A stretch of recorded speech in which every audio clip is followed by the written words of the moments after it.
Hey friends and family, what's up? It's your boy Siraj, aka Third Eye Fry, coming with another book review. This time we are reading Initiation by Elisabeth Haich. Hatch, maybe? I'm not quite sure how to spell her last name. Or say her last name. Now, this book has been a long time coming in terms of me reading and reviewing. I was recommended it to, so a friend recommended it to me a long time ago, and I started reading it, but it's really, really dense. Like the pages are, there's a lot of words going, and it was really intimidating. So I put it in the back burner and just, read some other books in the meantime. Until I went to Egypt, and I was recently, which you may have seen videos of. While I was going to Egypt, I figured I'd need a good book to read, so I picked this one up and gave it another shot. Now, initially, I am very, very hesitant to give credence to past live people or channelers because there's almost no way to verify it. And, every other person in a past life was, Cleopatra or Jesus or this or that. That's what you always hear. So it always kind of makes me like poo-poo that idea. Even though I definitely believe in past lives, it's just, you can't take it too seriously, in my opinion. That being said, I will give some credence to this book because while I was reading it, I was in Egypt, and none of what she was saying in terms of how the Egyptians thought, their beliefs, none of it was incongruent to what I was experiencing in Egypt. So that does give it, little props in my opinion. Now, in terms of the book itself, it is split into what I'd call 3 acts, and that would be the prelude / context. Then it would be the training for the initiation, and then the initiation. Now, part 1, which we'll start out right now, it develops a little slowly, but it's giving some context as to who the author is, and this is a quote-unquote true story. It is a true past life recall that was recorded according to the author. So it starts with who she was. Elizabeth was born in 1897, and she lived till around the year 1994, so she lived to almost 100 years. She was a yoga teacher, and she lived in Europe, through, I think, World War I, World War II, and lived on to do many great things, including write this book. So the book is kind of setting up context, and it's showing her, like, starting to hint that she has, like, experiencing frequently, like, paranormal phenomena. And that all starts to build, and it takes a while, but it leads to Act 2, which is the actual, like, recall into the past life. Now, in part 2, I found there's a lot to go through, and you can't really express all the knowledge of the training, just from, a quick book review on YouTube. But I did find some really good quotes that I thought would be, that stuck with me in terms of the knowledge she's starting to learn. Now, on page 146, you see a quote that says, "When a person becomes conscious to a higher spiritual degree, he automatically guides higher, stronger, more penetrating powers into his body. For this reason, he must also raise the level of resistance of his nerves and body." Now, this is really cool because it's no secret the Vedic knowledge system has been talking about this for years, but it's all the yogic practices are about increasing and strengthening the sensitivity of your nervous system.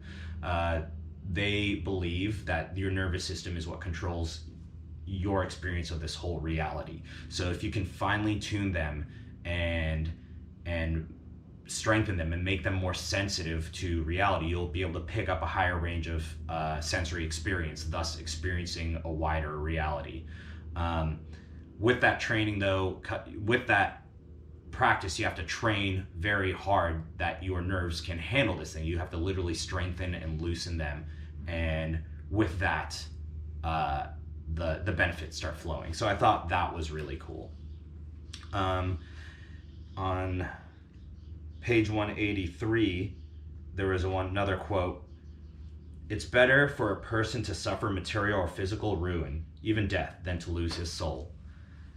You know, Elizabeth is learning all this while she's going through a training, right, to become a priest initiate in ancient Egypt. And so she's learning from this person, Tahatep, her spiritual teacher. And Tahatep explains really that your values, your soul is what's most important. And that speaks truth to my experiences in life, because even though I've messed up a lot in life, the times that really hurt the most aren't the times I've messed up the largest. It's the times that I've like betrayed my value system and my honor code to achieve an end. Usually I don't even achieve the end the way I wanted to, and the process of betraying my code or my honor really scars deeper than anything else. That's what I go back and think about the most. So yeah, don't trade your soul for anything. Later on, we get to like where it gets really, really crazy. And if there's anyone in the comments that feel they can explain this better, please let me know if there's anyone watching. But we get into like the geometry of the pyramids. And that's where my jaw kind of just dropped, because in my head, it's like, there's no way this lady would know this kind of stuff. It's like completely incongruent to like her life experience of what you would assume someone would know growing up in Europe in World War II that hasn't even been to Egypt physically, at least in this lifetime. But it gets into like crazy geometrical things, and I'm not really good at math, so it was really hard for me to follow this. That's why I might need you guys' help explain this stuff better to me. But it was super cool. And then it gets into connection with astrological systems, which is what the Egyptians put an extremely high emphasis on, like tracing the stars, looking at the stars, which was all fascinating. What's crazy though is like, I say that there's no way she would know this, but this story is really, really reminiscent of someone else. What was her name? Dorothy Eady. There was a chick, Dorothy Eady. Look her up, real person. But she's one of the most important archaeologists in Egypt. And she discovered a bunch of buried sites based off recalling her past life, where she thought she was, I think one of the wives of not General Seti from YouTube. No, one of the wives of King Seti, or Pharaoh Seti. And she went to Egypt. She was alive in 1904 or something. And she went to Egypt and discovered a bunch of where a bunch of buried sites were based off memories of a past life. So look her up, Dorothy Eady. And that's like all plays into this, why this like kind of gives like credence to like this whole thing, and like why I might think there's like more merit than I was initially willing to give to this book. Well, once I read it and experienced Egypt, I'm like, damn, well, it makes as much sense as anything else that's been happening in Egypt, to be honest. So at the last part of the book, this is the training all leads into the initiation. Now, I don't want to spoil too much, so I'll just gloss over it and not give too many details. But the initiation itself is a test where it's the final step in becoming like, completely, I guess, in tune with the cycles of nature, with nature, becoming a force of nature.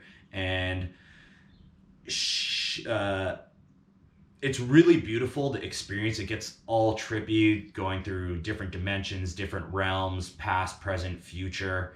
And it kind of hints that, hell, all of life is an initiation. You might be going through one right now, but it's not that like corny and kumbaya. Like there's some nuance to it.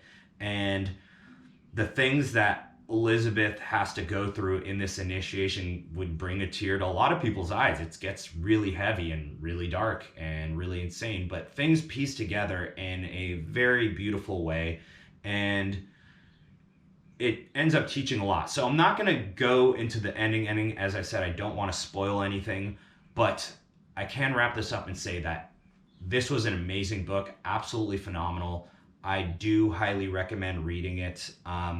It does require a suspension of disbelief, just a little, and you know, I'm a pragmatist. What's real is what's useful, and there's a lot of useful information in this book. So once again, highly recommend Initiation, Elisabeth Haich, and if you enjoyed this book, this review, give a like and subscribe down below, and expect some more videos coming soon. I will be posting videos from Egypt itself, so hope you enjoy. Blessings, be well.